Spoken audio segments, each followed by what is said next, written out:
Here's what's making news on Roadshow. Polestar is doubling down on its future by building a second R&D facility in Coventry in the UK, which it says will focus on cars beyond Polestar 3. That's cool, but we haven't even seen Polestar 1 hit market yet, though it and its electric successor, Polestar 2, both look awesome. In any case, Polestar is going to staff its Coventry facility with 60 engineers to start, and we're already expecting big things. Hey, you know the Honda Fit? AKA the Jazz if you're not from America, or you're just really into Gran Turismo?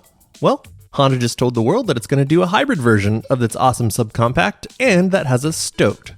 It also announced that its forthcoming all-electric hatchback will be called the Honda E, which we hope is just as good, or almost as good, as the urban EV concept we saw last year.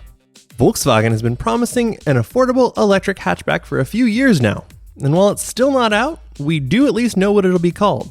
Volkswagen is calling it the ID3, which is kind of boring, but better than ID Rooms with 2 Z's.